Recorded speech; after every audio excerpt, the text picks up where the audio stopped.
Welcome to our YouTube classes.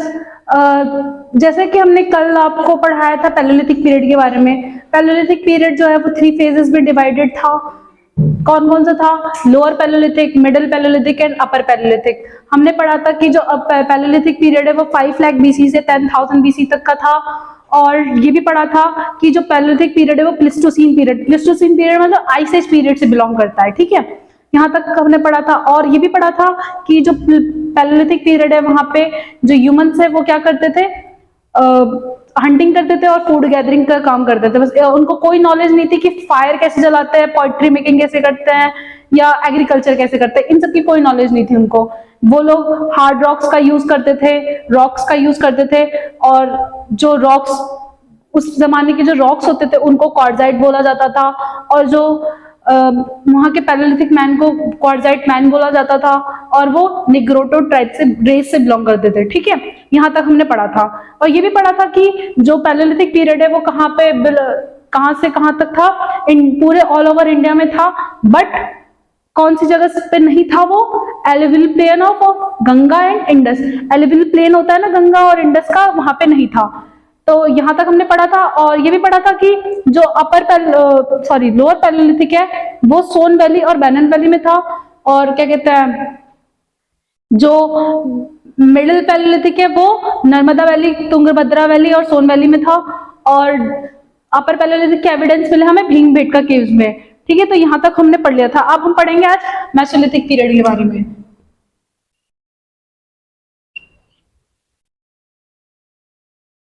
Mesolithic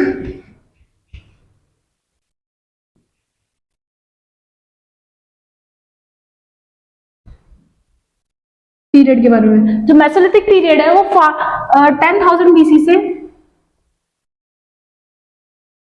2,500 BC तक का था। ठीक है, यहां तक का टाइम पीरियड था जो मेसोलिथिक पीरियड है। अब जो मेसोलिथिक पीरियड है उसको ट्रांजिशन फेज भी बोलते हैं। ट्रांजिशन फेज का मतलब ये है कि जो पैलेलिथिक पीरियड में जो आइसिस थी वो धीरे धीरे टेम्परेचर घटने लगी थी। जो हमने तीनों फेज में पढ़े थे कि टेम्परेचर का ड्रास्टिकली चेंज हुआ था। टेम्परेचर तो था वो ठंडे से गर्म में कन्वर्ट हो गया था। तो हमें यहाँ पे क्लाइमेट का चेंज जो मिलता है। और यहाँ पे ट्रांजिशन फेज भी इस वजह से कहा जाता है क्योंकि क्लाइमेट में चेंज आया था, तो इसको ट्रांजिशन फेज कहा जाता है।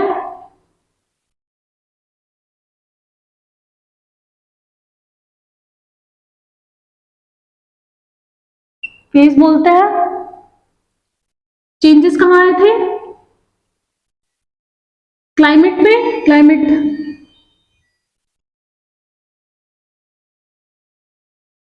में। और फ्लोरा और फौना भी चेंज हो गया था। फ्लोरा और फौना मतलब पेड़ पौधे जो है वो पेड़ पौधे में चेंज हो गया था, कल्टीवेशन में चेंज हो गया था। ठीक है, फ्लोरा और फौना में भी चेंज हुआ था। जानवर जो थे वो एक जगह से दूसरी जगह जाने, शिफ्ट होने स्टार्ट कर गए थे। Flora and fauna. Change in climate में चेंज हुआ था। क्लाइमेट जो था वो क्या हो गया था? वार्म हो गया था। और किसमें चेंज हुआ था? फ्लोरा और फौना में। ठीक है, यहां तक हमने पढ़ लिया था। फिर हम ये पढ़ेंगे, मैं आपको ये बताना चाहती हूँ जो क्लाइमेट में चेंज हुआ था और ट्रांजिशन फेज हुआ था। अब क्या होगा? गर्मियां क्या होगी, जो क्लाइमेट है वो वार्म होना लग जाएगा। तो क्या करें, ह्यूमंस एक जगह से दूसरी जगह पे शिफ्ट होना स्टार्ट कर देंगे।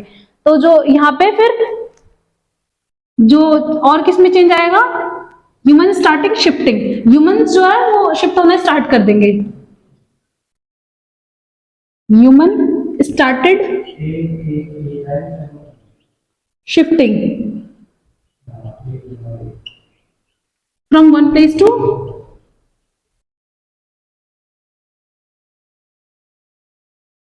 to another place।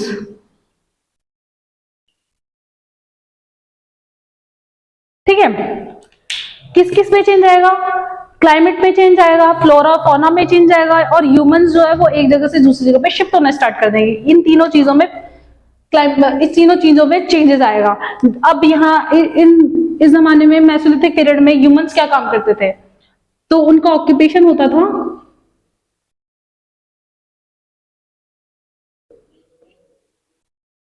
इनका जो ऑक्यूपेशन होता था, इनका काम भी हंटिंग और गैदरिंग करना था, फूड को इकट्ठा करना और जानवरों को पकड़ना, ठीक है, यही काम होता था। पर हंटिंग में ये चेंज हुआ कि जो पैलेलिथिक पीरियड में बड़े जानवरों का शिकार करते थे, अभी छोटे जानवरों का शिकार करने लग गए, ठीक है। तो इनका ऑक्यूपेशन होता था हंटिंग, फूड गैदरिंग,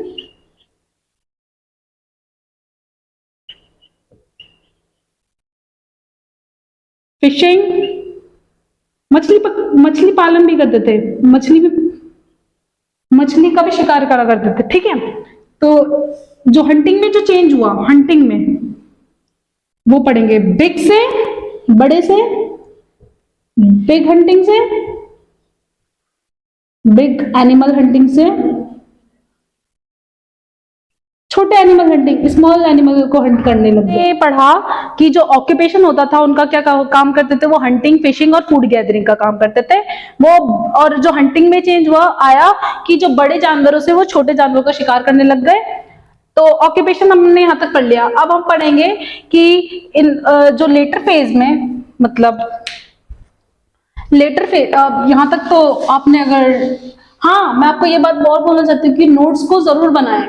नोट्स बनाएंगे, जो भी हम ब्लैक बोर्ड पे लिखा रहे हैं बस उनको ही पढ़ लेंगे ना, आपके लिए सफिशिएंट रहेगा, ठीक है। और हमारे नोट से बाहर एग्जाम में कब देखो, जो एंशिएंट मतलब जो हिस्ट्री होती है वो बहुत वास्ट होती है। अब एग्जामिनर कहीं से कुछ भी दे सकता है, पर हम भी अपना पूरा कोशिश कर रहे हैं कि जो भी हम पढ़ा रहे हैं वो एग्जाम में आए। हम आपको डेली बेसिस पे शॉर्ट्स में क्वेश्चंस प्रोवाइड कर रहे हैं। ये भी आपने अगर हमारे चैनल को अगर सब्सक्राइब भी नहीं किया है तो जरूर सब्सक्राइब कीजिए, ठीक है। तो अब हम आगे चलते हैं।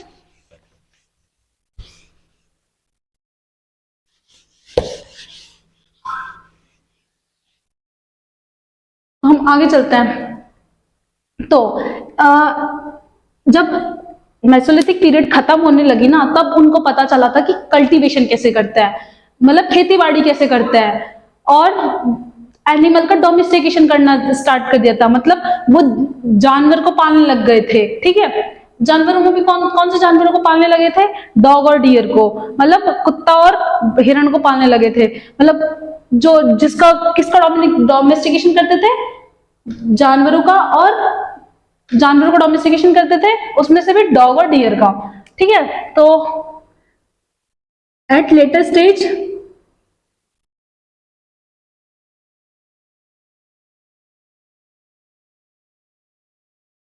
इन्होंने क्या किया था? Knowledge about, they have a knowledge about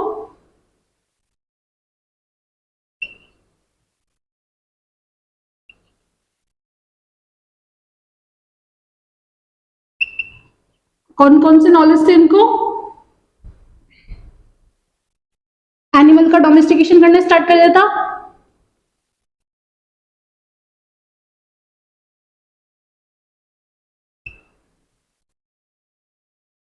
plus animal का डोमेस्टिकेशन स्टार्ट कर दिया था और प्लेन कल्टीवेशन स्टार्ट कर दिया था।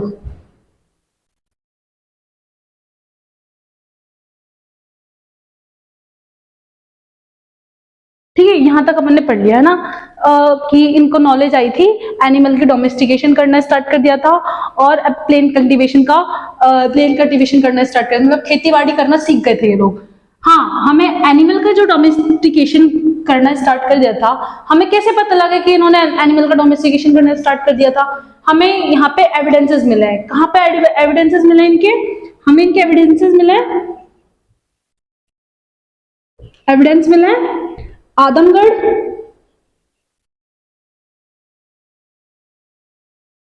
प्लस बैगौर रीजन में। आदमगढ़ कहाँ है? एमपी में, और बैगौर कहाँ है? राजस्थान में। तो हमें जो एनिमल के डोमेस्टिकेशन के जो सबूत है वो मिले हैं आदमगढ़ और बैगौर रीजन में, ठीक है। अब हम पढ़ेंगे कि जो हमें ना यहाँ पे पेंटिंग्स में मिली है, उससे हमें ये पता चलता है कि उस जमाने में उनकी सोशल लाइफ और इकोनॉमिक लाइफ कैसे थी। तो पेंटिंग्स हमें मिले भीमबेटका केव्स में। जो है एमपी और मध्य प्रदेश में। तो हमें पेंटिंग्स मिली है, पेंटिंग्स मिली है, कहां पे मिली है? भीमबेटका केव्स में।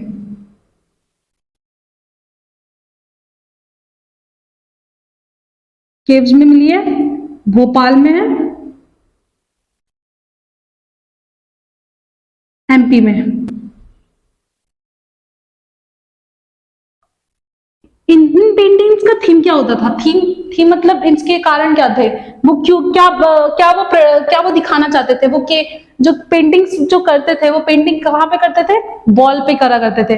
तो पेंटिंग्स के जो एविडेंसेस है वो क्या क्या होते थे? मतलब जो थीम हुआ करती थी, सॉरी एविडेंसेस नहीं, थीम जो थी वो थीम थी सोशल लाइफ। उस जमाने की सोशल लाइफ कैसी थी उनकी, मतलब वो क्या दिनचर्या क्या थी उनकी, और उनकी इकोनॉमिक लाइफ, वो कैसे व्यापार करा करते थे।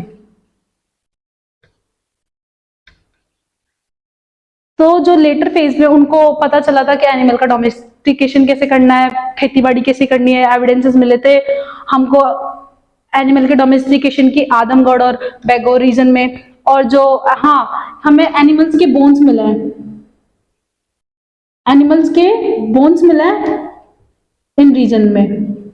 और कौन कौन से एनिमल्स से? Dog plus dear.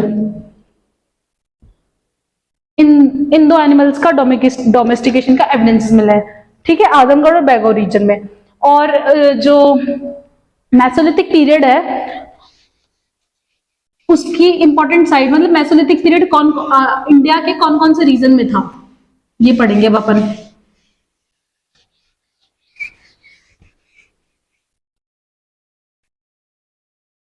जो मेसोलिथिक पीरियड है उसका इंपॉर्टेंट साइट कौन कौन से थे? इंपॉर्टेंट साइट्स थे लालगंज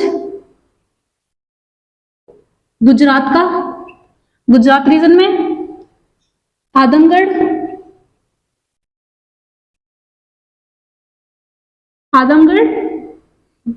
मध्य प्रदेश में, और कुछ पार्ट थे राजस्थान के, बिहार के और उत्तर प्रदेश के, and some part of Rajasthan, Bihar and UP. इसमें हमें मेसोलिथिक पीरियड के एविडेंसेस मिले हैं। हमें यहाँ पे अब लोग बाग ह्यूमन जो थे वो सेटल डाउन होने लग गए थे, मतलब ह्यूमन है ना, एक जगह से दूसरी जगह शिफ्ट, मतलब वो कितनी देर तक शिफ्ट होते रहेंगे, मतलब एक जगह से दूसरी जगह कैसे? तो अर्ली फेज में वो सेटल डाउन होना स्टार्ट कर दिया था। क्या करना स्टार्ट? एट लेटर फेज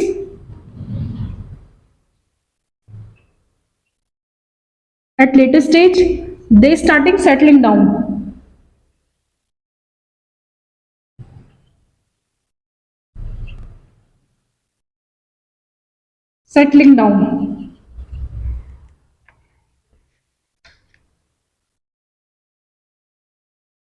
वो लोग सेटल डाउन होना स्टार्ट कर दिया था इन्होंने, है ना। अब हमें यहाँ पे बरियल्स भी मिले हैं।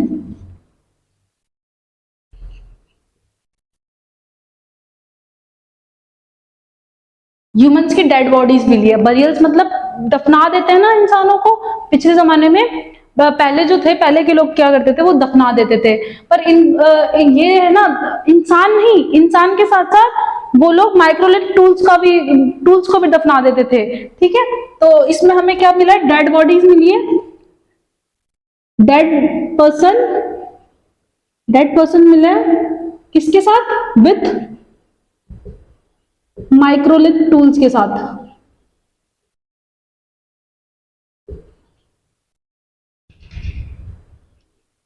तो इससे हमें क्या पता चलता है कि जो उस जमाने के जो लोग बाग थे वो लाइफ आफ्टर डेथ में बिलीव करते थे। लाइफ आफ्टर डेथ मतलब वो लोग सोचते थे कि मरने के बाद इंसान को, मतलब जो भी उनका प्रियजन है जो मरा है, उनको किसी चीज की दिक्कत ना हो, मतलब उनको किसी चीज की कमी ना पड़े, इस वजह से वो लोग माइक्रोलिथ टूल्स को भी उनके साथ दफना देते थे।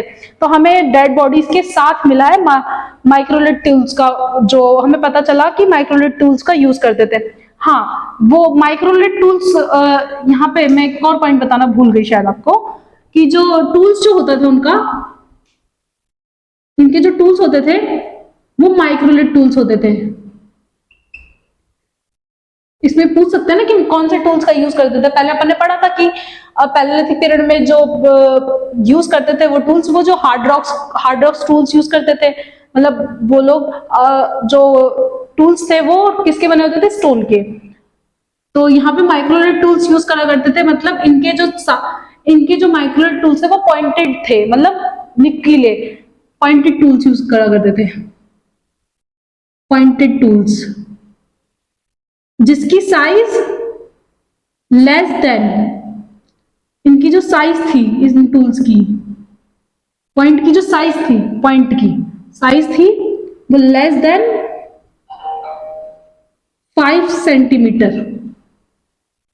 ठीक है। हाँ, अब लाइफ आफ्टर डेथ में बिलीव करा करते थे।